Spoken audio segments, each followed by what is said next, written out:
Hello,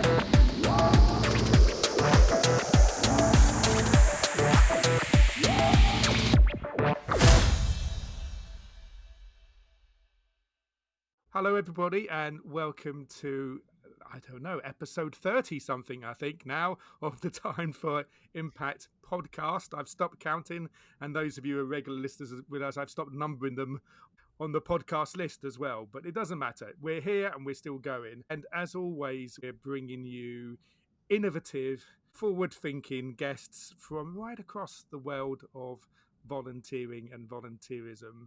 At the very start of this, Matt and I had a conversation that we wanted to focus on organisations, big and small. It doesn't matter where the innovation is coming from, but the key thing is we all want to learn about each other's innovation and take some learning from that as we go. But also, we're a UK-based podcast. About 20% of our listeners are from outside of the UK, and quite a number of those are from the United States. So it seems appropriate that we start to bring in more and more guests from not just in the UK, not just in the US, but actually from around the globe. And our last episode with Engine was perhaps the start of that, but there are others to follow. And today is one of those. Today's guest is Karen Leies from The Seeing Eye. Now, I'll let Karen explain who the Seeing Eye are in more detail and far more effectively than I will. But just for our UK listeners, the Seeing Eye are the original guide dogs, the oldest guide dogs organisation in the world, and an organisation that has quite some pedigree in the volunteering world. But I think, as Karen will come to explain to us, has faced some challenges, as we all have in recent times. So, Karen, I've waffled on enough. Why don't you tell us about yourself? Maybe before we even get to the CNI, tell us a bit about your background in the sector and how you got to where you are today. Well, thanks, Chris. And thanks, Matt and Chris, for having me today. It's a privilege to be here with you both and talk a little bit about volunteerism and the Seeing Eye, of course. I have been in my role as president and CEO of the Seeing Eye for a little less than a year. I have 30 plus years in nonprofit management behind me in a host of a variety of different organizations, from performing arts to medical research with the Michael J. Fox Foundation for Parkinson's Research. And most recently, prior to coming to the Seeing Eye, I was the Chief of External Affairs for the Community Food Bank of New Jersey, which is, the Seeing Eye is based in the state of New Jersey, in Morristown, New Jersey, and the food bank is the largest anti-hunger, anti-poverty organization in the state. I was there during COVID, during the pandemic, and each of the organizations that I've been fortunate enough to work with and for have had incredible volunteer components to their work. And I've learned from very early in my career that communication and appreciation of the volunteer community and those stakeholders is essential to success of a nonprofit. So I'm thrilled to be able to talk about that with you today, and talk in particular about that without volunteers at the Seeing Eye, there simply is no Seeing Eye. They're that important to our mission delivery. And that's so true of not every charity I come across, but 90% of them. And so many of them were formed by volunteers in the first place. I don't know if that's true with the Seeing Eye, or was it staff formed? Well, it was a great story in that we started in 1929. So to your point, we are the world's oldest guide dog school, followed shortly by Guide Dog UK, a few years later. It was a great peer organization of ours. But our two co-founders were, before the organization existed, were collaborating. Dorothy Hairston Eustace was raising shepherds in Europe. Morris Frank was blind, and he asked Dorothy to provide him with a dog. And he said, in exchange for you providing me with one of your trained dogs, I will start a school in America for you. And that is precisely what happened. So it started in Tennessee, and then several years later moved up to New Jersey because the climate was more conducive to all of the outdoor training and the facilities for what is now our school on our 60-acre campus in New Jersey. And each year, hundreds of students come from across the United States and Canada to work with our highly trained pups. and be partnered with them, and then go back to their communities to live lives full of independence and dignity and increased mobility. And that's our mission, that's our goal. Where volunteers come into play is that there is a puppy pipeline of about 1,000 dogs at any one time in the process of becoming that seeing eye guide. And we have our own facility where we breed and birth these puppies, and they stay there until 8 weeks of old. And then they go to volunteer puppy raisers and spend the first year of their life being loved, being socialized, learning basic obedience, nothing major, but really house manners, and really being exposed to the world around them, so that they come to us with the right temperament and trainability and the right foundation to then have their advanced guide dog training. So at any one point in time, there's about 500 active volunteers, whether they're retirees or college students or families, that are helping us to raise these puppies and keep them actively going through the pipeline to the guides. And that's where I say, without them, we couldn't do what we do. And it is hard to quantify those numbers in terms of what the demand for guide dogs in the US and Canada both is. Does that pipeline, is it strong enough? Are you finding enough volunteers to train enough dogs? Well, the need for our services outstrips our ability to provide. And I think that's with every guide dog school in America and Guide Dogs UK as well. I mean, there are wait lists for our services. So as much as we could produce more dogs and have more volunteers, we could potentially put more teams of humans and dogs partnerships into the world. It's not exclusively a volunteer barrier when we don't have enough volunteers, but it's a major pain point when we don't have enough volunteers. Because again, after the dogs come back, you need to have enough instructors, enough residencies, and there are other factors. But without the volunteers, you can't birth puppies that don't have a place to go and live, right? No. I should also say we're not alone in this challenge. You know, guide dog schools all across the world, and service dogs in general. There was just a big article in the New York Times a couple months ago that post-pandemic, all types of service dog organizations have had a challenge attracting enough volunteer puppy raisers. We've been actually more fortunate than most, frankly, but it's still, we've felt the pain. Yeah, and I think you were saying to me that maybe a decade ago you were not having that pain. In fact, you were having the opposite problem. I think you said you had a wait list of people who wanted to volunteer for you, and you were saying that that's really turned on its head, and obviously that's something that Matt and I are finding right across volunteering across certainly across the Western world. And you would think that volunteering with dogs, with animals, would be quite an attractive way to attract people, but you're feeling that pain all as well, and it'd be interesting to know what your response has been. Yeah, well, we've seen, we have seen a decline across volunteer participation, but we were really focused on, in the short term, just filling the immediate need in whatever way we could, increasing marketing, increasing outreach. But there's an underlying systemic issue of next generation involvement. And I'm not sure if you're seeing this a lot across other sectors, but looking at younger age groups, right? The history of volunteering and the history of awareness of our brand. We feel rightfully so. Our brand has been established on decades of excellence. And we feel like if you're going to know a guide dog school in North America, you're likely going to know the Seeing Eye. But that being said, I can enter a room with 50 individuals who are under the age of 30, and I say, who knows the Seeing Eye? And I'm talking about a half an hour away from our main campus in New Jersey, and less than half the hands are going to go up. So really? They're garnering, as we all know, their information in different ways, and we might not have necessarily kept up with being in their line of sight, engaging with them and those generations in a way that they are accepting of, right? Meeting them where they're at. So that's one of the things we've been really studying and working on. We can get into that a little bit more, is just how do we attract the next generation of college age students or high school students and volunteerism and younger families who are so busy and so active in so many different ways. And what do they need to feel fulfilled, and what resources do they need from us to feel like it's an opportunity they can avail themselves of and be successful at and be supported. So there's a lot of really looking at more targeted messaging and marketing of the opportunity. It's very interesting. There was a research piece that I read last week. I think it was from at a UK-based organisation over here called NFP, and they were certainly highlighting, not particularly around volunteering, but around young people's awareness of charity, that although there's very high inclination for young people to be connected to good causes, that's the motivation, their awareness of charity brands that over here, Matt and I would know as household names, like you're describing, is actually really dropping amongst younger generations, and it's something that we do need to be aware of. But yeah.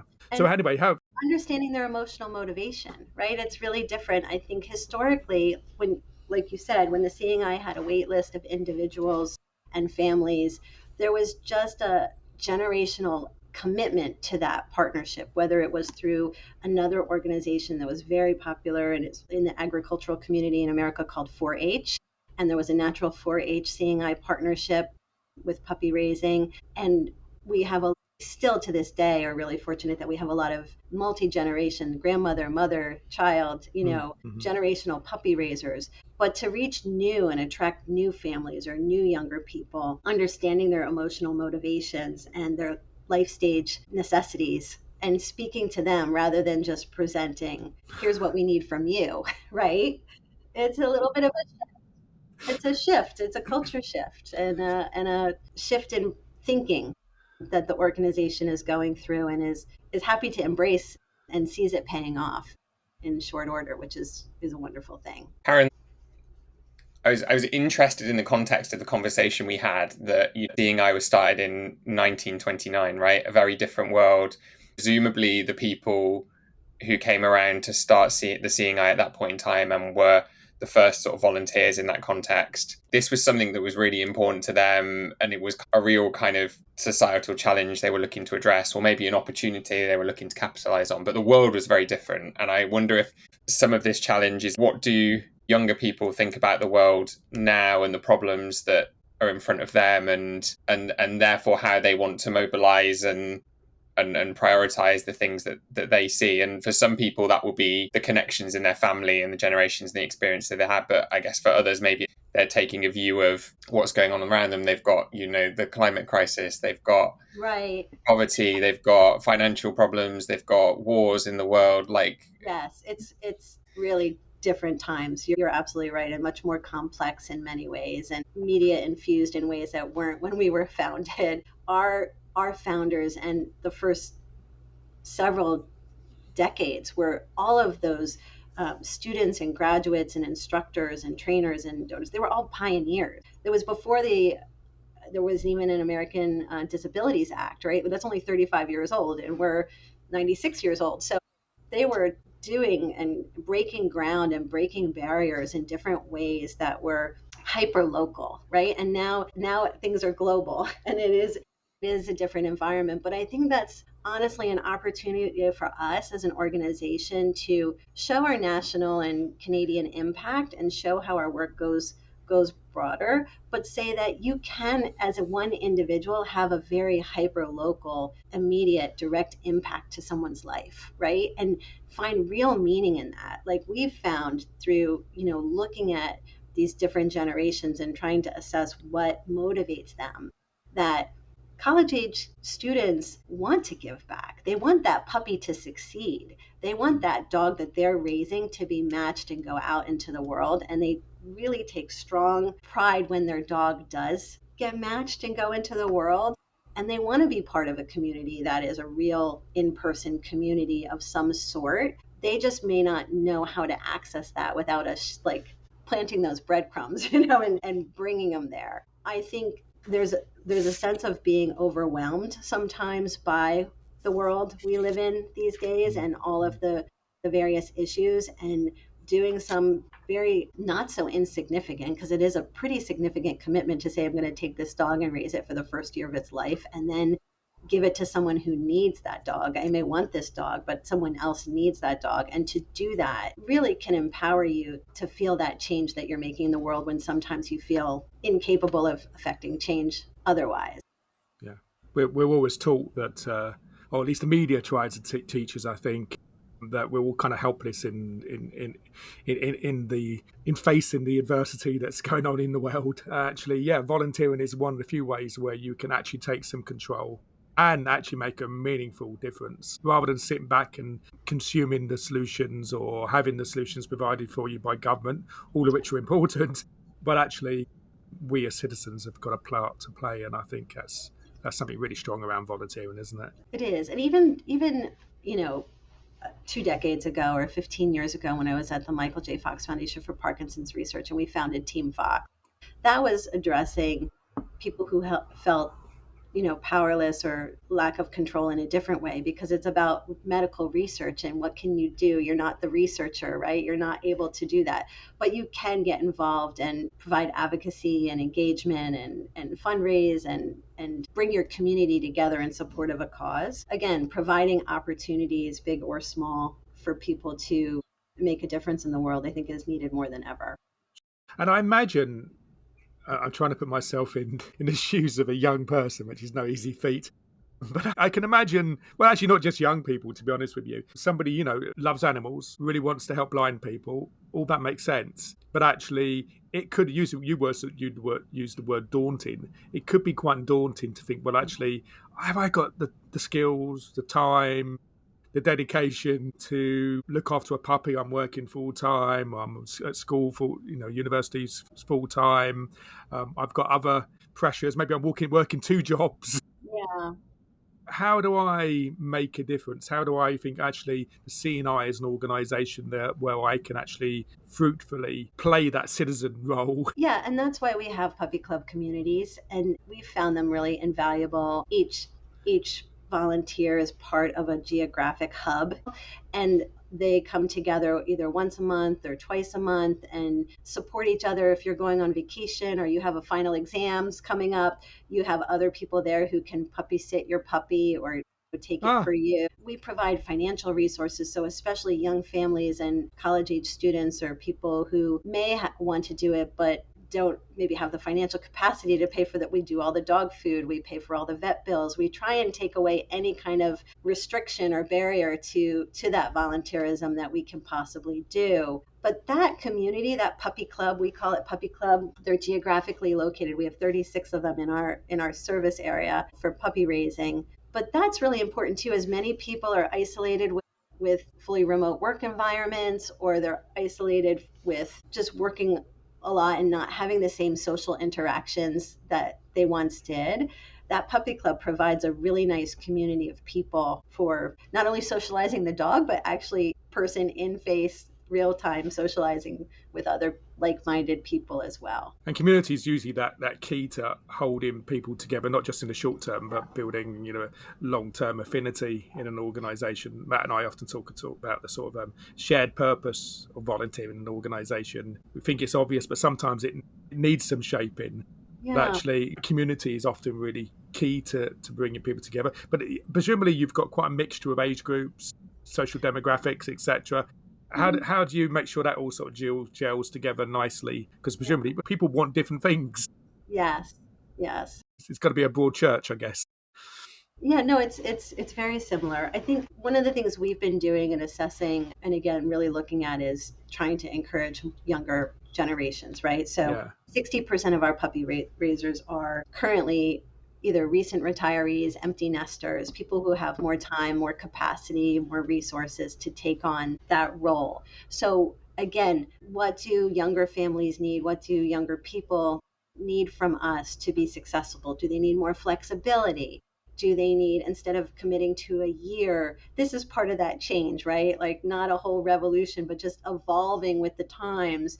Do they need to do, I'll take the first 6 months and I'll partner with this other volunteer to take the second 6 months. And that's what I'm actually doing. I started this new position. I wanted to be a puppy raiser with my family. I was like, I can't figure out how I'll potty train the dog and be the CEO of it at this time. So I'll take the second 6 months from a woman who loves doing the first 6 months, but maybe doesn't want the rambunctiousness of an older puppy. So trying to meet people where they're at and still provide a win-win scenario without, with flexibility, but without too much chaos, right? We have to have some basic guardrails to protect the infrastructure and the health and the vitality of these dogs, and have volunteers want to come back and do it time and time again. Yeah, yeah. Matt and I are both laughing because we both witnessed, I think, a CEO having the fun of puppy training or potty training a dog whilst being a CEO over Zoom and through board meetings. And Sally, if she's listening, I felt for you. It was not easy. Meanwhile, you weren't in the room. You weren't asked to take the dog out, right? No, but I do remember throwing chicken fillets over her shoulder during a board meeting to try and keep it quiet. Noted. But yeah, sorry, just to bring it back. So I'm interested in these communities as well, because for me, at least, when you're part of a community, that's great for the camaraderie and so on. But also, there's also something presumably about partnership, either partnership between volunteers, so you're sort of sharing tips, sharing ideas, but also the kind of learning that comes from each of those communities back into the centre. That we've tried this. You're talking about flexibility, which is there's not an easy answers to. It's it's a commitment, isn't it? Right, looking after a dog, but presumably the community themselves or the communities themselves are finding some of the solutions and sharing them with each other and with you as well. Yes. And I think there's a lot of mentorship in communities, right? That the people who have done it, some of our puppy raisers have done, this is my 15th dog, this is my 22nd dog. Last week I was in Pennsylvania at a club visiting, and one woman there had raised 45 dogs for us. So they have a lot to teach the teenagers and the young family people about how to make it work and the easy ways to go about things, and to share their knowledge on the best practices. And we have an open pipeline, open door policy to all of our volunteers for feedback, constructive criticism, how they think we can attract additional puppy users. It is a lot of word of mouth and a lot of advocate at the local level on our behalf. I was just editing another podcast before speaking to you, and I can't tell you who that guest is because we haven't released the episode yet, but that guest was saying that 80%, 90% of volunteer recruitment is word of mouth. So that that's kind of really important, because if you're trying to change the demographics of your organization, you're hamstrung a little bit if you're trying to reach a different demographic and they're underrepresented in your current demographic. But it does mean that when you get those people, they're really important advocates for your organization. I don't know how you sort of approach that. I don't think it's one approach. I think we have to do multiple approaches, and we've done a lot more media, local media, in the last few years than the organization has ever done before. We've done a lot more social media and trying to increase our social media presence, and not just in a macro messaging way, but in a more targeted way to the people that we're looking at. I mean, we do have the TikTok account where, we're trying to just stay relevant, increase our momentum. Our brand it means something to us, and it means something to the people we serve. I mean, our mission delivery, our statistics are 95% success rate when we have our teams out back in their communities for 3+ years. So we know that we can get people to stop and read and take a moment if they love dogs and they care about our mission. How do we convert that to action on the volunteering is our task. It's our challenge to do. And we've just been trying to increase proactivity around those strategies and tactics. And what are the key components of that, Karen, from your perspective? I think it's interesting. I often come across this in my life in volunteering. There's often people, I don't know how you experience this, but there's often people looking to me for what is like the magic answer to how you recruit volunteers. And I usually say, right, there's no one thing, and different things might work at different times and in different ways, and in different communities and things. And a lot of the skill is really understanding what you're trying to achieve within a particular locality or in a particular community, and who leads and influences that community. But I'd be really interested in what's working for you, or what are those tactics that you're thinking about at the moment? Well, what I personally, as the relatively new CEO, am trying to do is constantly, and not in a one-off fashion, but authentically, because I do believe it based on my history, just express incredible appreciation to our current community and make them know how valuable they are. Maybe generations ago, when we did have the waiting list, it was a little bit taken for granted that that would always be there, and we didn't know the world was going to change so dramatically, right? But right now, me walking into a new role and just seeing the dedication of our current volunteer base, just increasing communication and appreciation to that core group is a priority. On a parallel path, I think we have to, again, really speak to the emotional motivation of potential new people directly, like really transparently, really clearly, succinctly talk about our flexibility, talk about the convenience, talk about the support we provide, talk about the financial resources so that it's not going to cost you, it's your time and it's your love and it's your energy, but it's not going to cost you. You don't have to buy a bag of dog food every month for your dog. It's going to come and be delivered right to your door, right? So really just going back to basics with meeting people where they're at and trying to have them see this as a legitimate opportunity that they could do and that they could be successful at with the impact that it will bring. You know, we often have our graduates who are out living their lives and tell me on a sometimes daily basis that this is a life transforming gift that they've been given, and we need to make sure that our volunteers feel part of that's because of them, because it truly is. I think there's an interesting point about recognition there, maybe as well. Like, I think sometimes, again, how fundamental recognition is to the volunteer experience as a whole. Like, it's important to retention. Mm-hmm.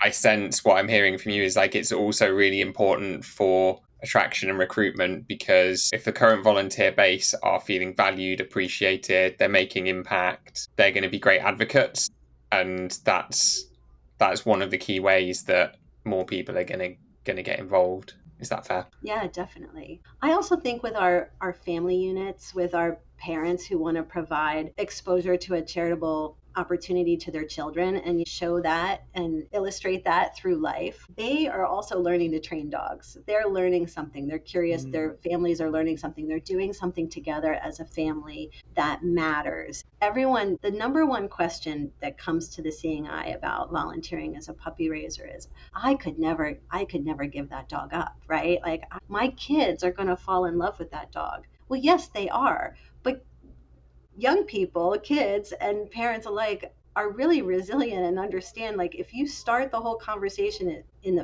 the very beginning that this is not your dog, this is a dog that you are making possible for someone who needs this dog, and what a beautiful gift that is, what a charitable endeavor we're doing as a family for someone. You're teaching so many different aspects of life through that 1 year and that one experience. We see a lot of bar and bat mitzvah projects, and we see a lot of, communion projects. We see a lot of Girl Scout and Boy Scout projects, and, people doing this as a way to give back, but then coming out and their project is over and they're like, well, we want to do it again because the family just did it together, so.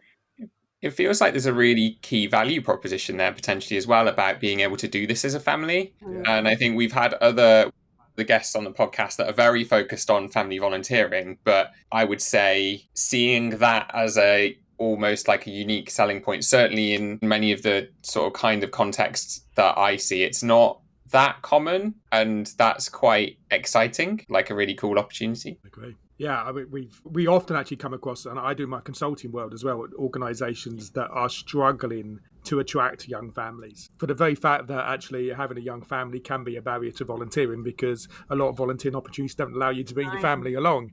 And you've turned that on its head, probably not deliberately, but I agree with Matt. There's a real USP there. There's something really powerful in that. And not only that, and we've had over here, we had family volunteering, family volunteering club as an organisation on the podcast. And one of the things we talked to them about was about the habit forming, the whole extended family involved in whatever the volunteering activity is, means that as the children grow up, they get to understand what volunteering is, and hopefully get involved in volunteering. It's really, really powerful.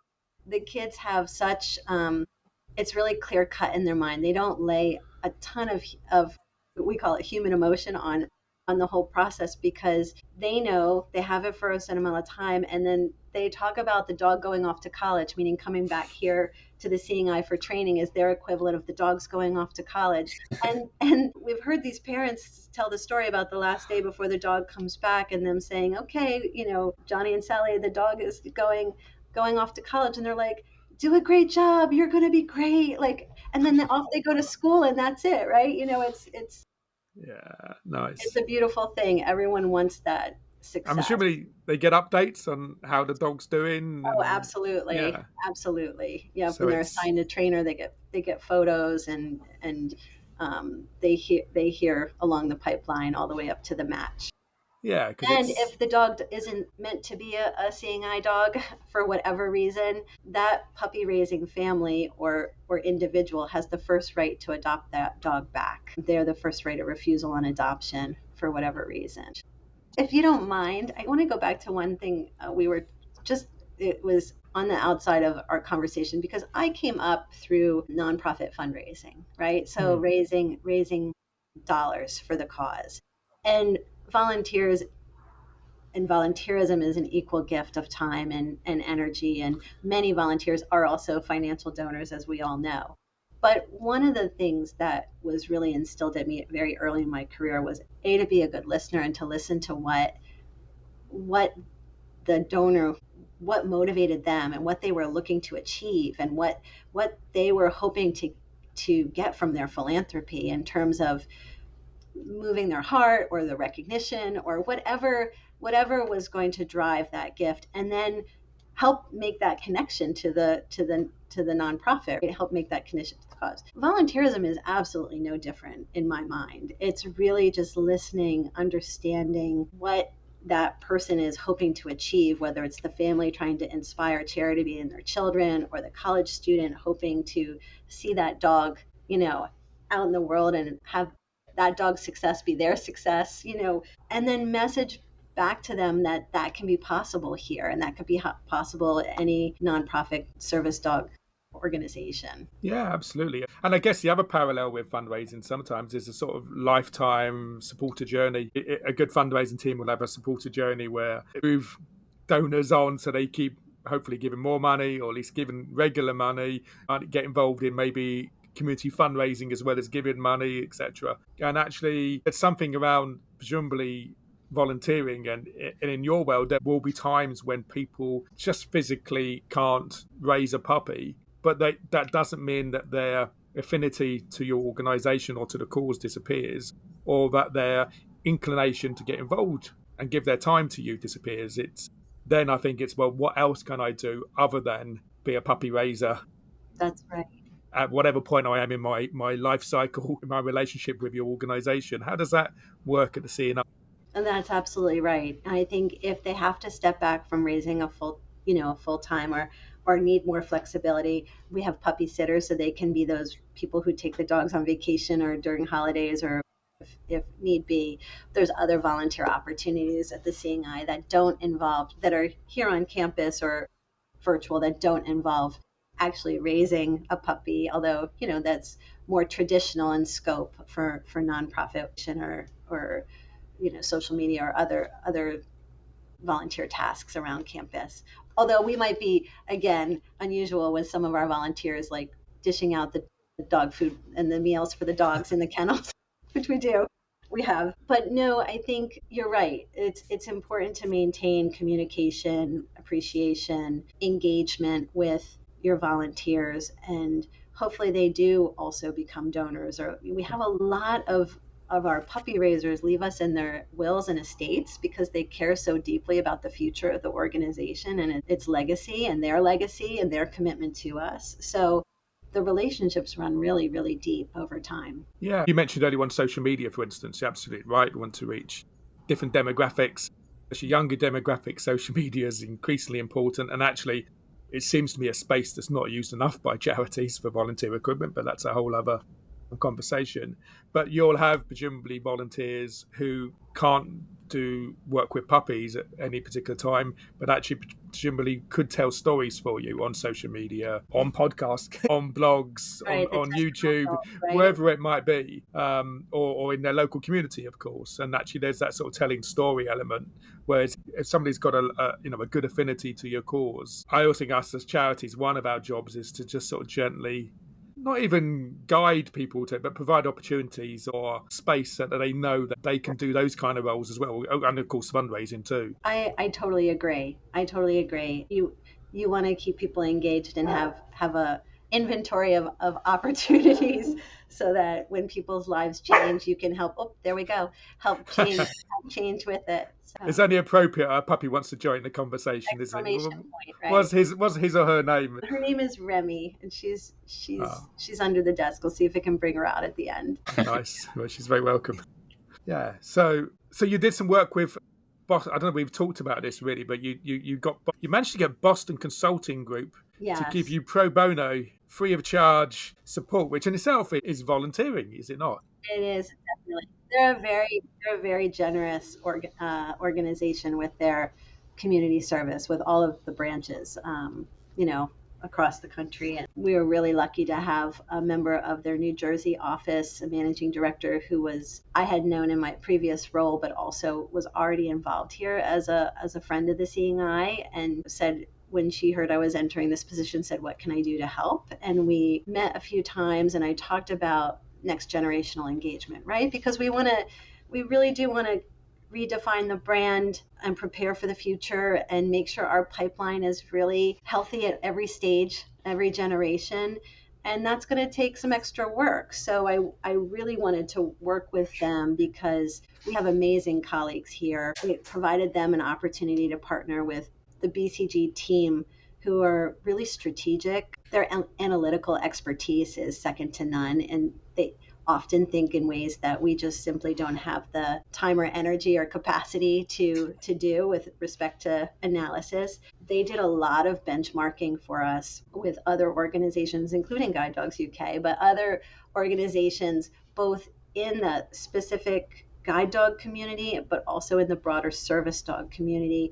And they also looked at shelters, because in some respects, especially with younger generations, we may compete for volunteerism in terms of someone's where they end up volunteering. Are they in the shelter system as opposed to doing something for us? No one is short on good causes to align with. So how do we look and say, this is the difference in the impact you would make here at this moment in time? They really helped us with all of that. They helped us look at those underlying motivations, different life stages. We created personas so that our marketing and communications team could then really speak to those personas in social media or in publicity. And even in some of our just looking to start really updating our collateral that we use to train and onboard new volunteers. We have a puppy training manual that's a couple hundred pages, and it's a wealth of information. Well, a 15-year-old boy is going to maybe watch a 5-minute YouTube video, right? So how do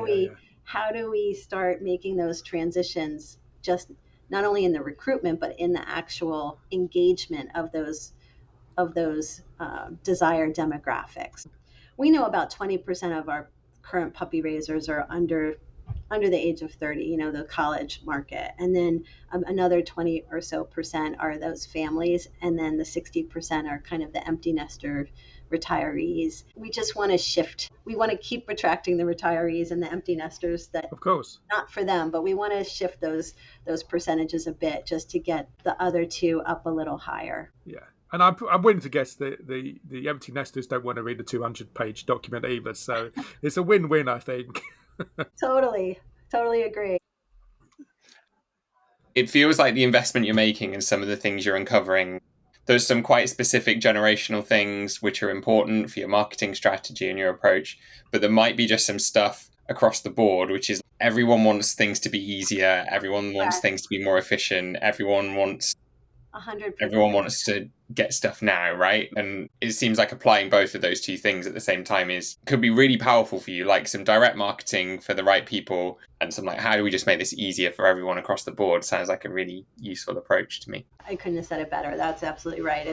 It's getting people in the door and then refreshing so that when they do come, it's just easy and clear and enjoyable, as well supported an experience with modern efficiencies as we possibly can offer. We had one of our very first guests on the podcast was from an organisation in the UK, actually they're in America as well, called Shift.ms. They're a relatively small but fast-growing multiple sclerosis charity. One of the reason I raised them is one of the things they have done is get their members or their volunteers, or both, to generate videos or work with video producers to bring life stories into really innovative, eye-catching promotional videos. And I just made the reason I made think of that is, talking about your demographics, but also talking about the community that you're trying to build, local community. And actually, one way of building community is actually to bring them into as partners into your organization and finding some of the solutions. And actually, you might find actually demographic shifts, some of the skills shift as well, and some of that video mentality, some of that digital first kind of thinking might actually be a side effect, if you like, as a benefit of actually changing demographics of your volunteering body. You actually might bring in some really different skills, different perspectives into volunteering, I guess. Yeah, absolutely. No, I agree. And if you think about the nature of our work in terms of breeding, raising, training guide dogs, and then instructing, the eventual owners, the handlers of the dogs in skills and making sure they're safe and efficient with that match. There's not a ton of technology in that process. There's medical advances on the veterinary side, and of course there's day-to-day, emails and whatnot. But it's a hands-on apprenticeship to learn how to train a guide dog.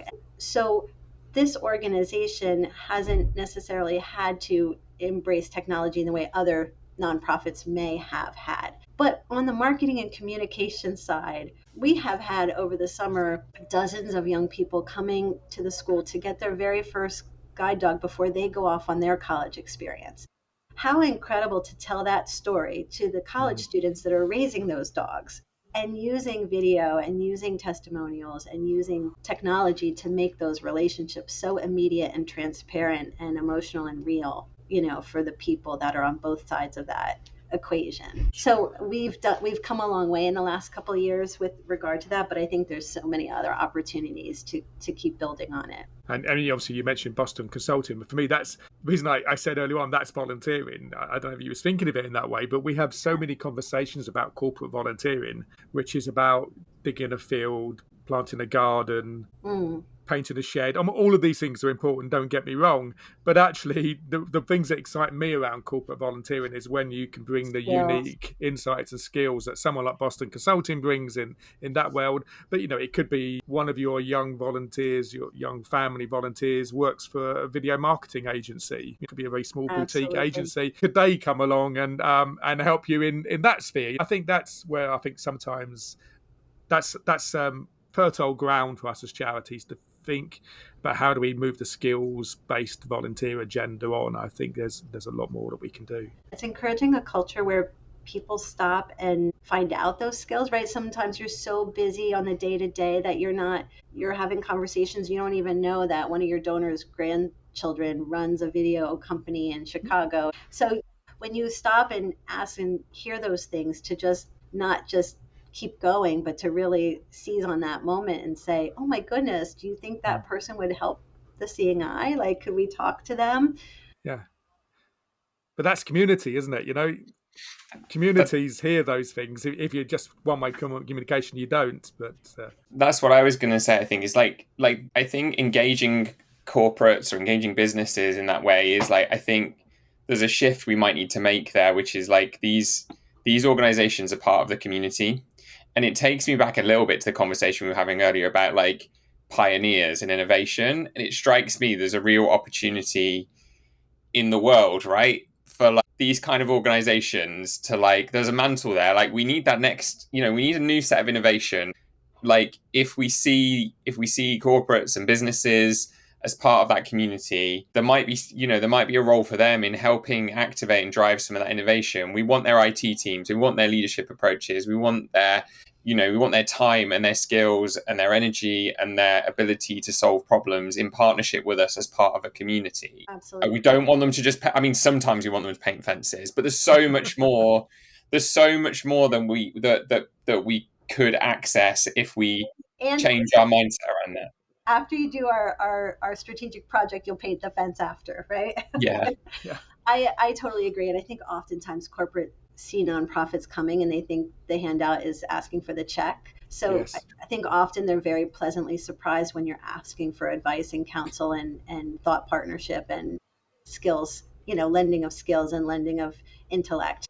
Yeah. And we're doing that a lot with AI right now, right? That's such a big uncharted territory for so many nonprofits. And we have another corporation that's helping us by bringing in and doing AI workshops with our staff and just helping see where does it apply? How can we be efficiently using this? What should the policy be? And that's all pro bono corporate generosity and priceless because we need to supplement with people who have that expertise and we can't afford it to pay. Yeah. If you want to build affinity, we're biased, but if you want to build affinity with your commercial partners, ask them to give their time first, get them engaged, their staff engaged in creative, skills-based opportunities, then ask for the check and then keep going. Totally agree. So it's been great to explore all things C&I and to meet a puppy along the way and to hear about the way that you're trying to shift your attention around volunteering for understanding their motivations, understanding the barriers to their volunteering, building communities both locally and nationally around that volunteering to try and get people engaged and involved in the C&I for the future. And it's good that I think you have to be on that journey. I think any modern volunteering organisation has to be on that journey, and it's good to hear that you have, and you've been able to engage people like Boston Consulting. And in that journey, not everybody can call on such powerful friends, but if you can, then you absolutely should. So it's hopefully it's been good learning for others who, believe me, may not involve puppies, but are on similar journeys, particularly around diversifying their volunteering, particularly after COVID, where I think lots and lots of organisations took a hit. Recognising that there are lots of people who want to volunteer their time, they just don't know how, and you're trying to tackle that difference. So thank you, Karen. Thank you for coming on the podcast and telling us your story and sharing your story with us. Let me see if I can have Remy wake up. Let's see if I can get her. Is now a good time? Yeah, go for it. It's our first canine guest, so it's a big moment on the podcast. Let's see if I can get her. What a good girl. This is an audio-only podcast, so people won't be able to see. But we do have some video shorts. So if you want to see, what was her name again? Was it Remy? Remy. Yeah. If you want to see Remy, then you'll have to watch the video short version on YouTube to get a view of her adorable face. Just waking up, yeah. I can't imagine why you wouldn't want to volunteer. Yeah, sweetheart. Yeah, we're a little bit too far away, Matt. Yeah. So thank you, Karen. Thanks ever so much for sparing your time and coming on the podcast and sharing your story, and hopefully lots of people will take lots away and take that learning back into their organisations too. Thank you. Thanks for having me. Thank you. Well, there we go, Chris. Another interesting guest. One thing I didn't mention at the start is that I'm sitting here drinking a cup of tea from my very lovely Time for Impact mug. So thank you for that. Regular listeners will know we're both a fan of parkrun. So Chris and I met up at a parkrun recently and I was gifted my lovely Time for Impact mug. So thanks to you, Chris, for that. But perhaps more importantly, what's your reflections on today's podcast? I was just going to say to people that the Time for Impact mugs are not available on eBay just yet. Not unless Matt decides to flog his one already.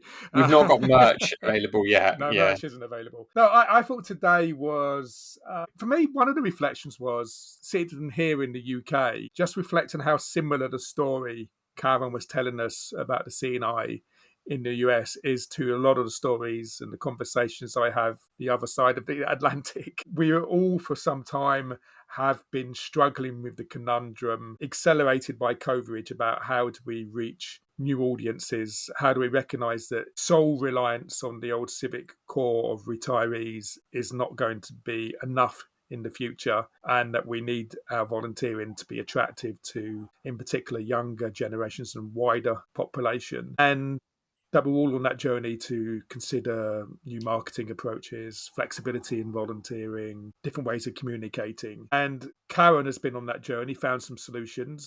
Was very lucky to engage the Boston Consulting Group, one of the biggest consulting groups in the world, to help them on that journey. But it's also kind of reassuring that the things that the Boston Consulting Group have come up with are actually things that I think we've been talking about. So I think, some of the smartest brains in consulting are coming up with similar solutions to those of us talking about disrupting the volunteering world in the UK are. So that's kind of good. The challenge is there. I still think, and I know you do, Matt, that the volunteers are out there to be found, but we do need to change the way we approach volunteering to make that happen. I think there's two takeaways from me today. I quite like this notion that they sort of seem to come to about, we need to market. So a big part of this is about marketing, and we need to target, and we need to know our audiences. We need to know what motivates them, how we light that spark of trying to change the world. But we also need to take the opportunity to make things easier for everyone. And it's kind of being kind of specific and universal at the same time feels like it can sort of reap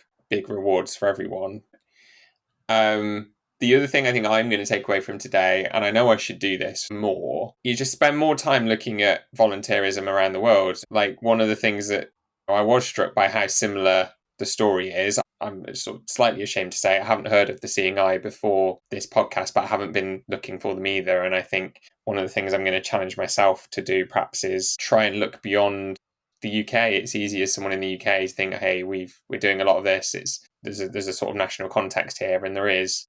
But I'm sure there's lots we can learn from the challenges and situations around the world as well. And I'm sure there'll be some things that are the same and there's some things that are different. So yeah, a takeaway from me.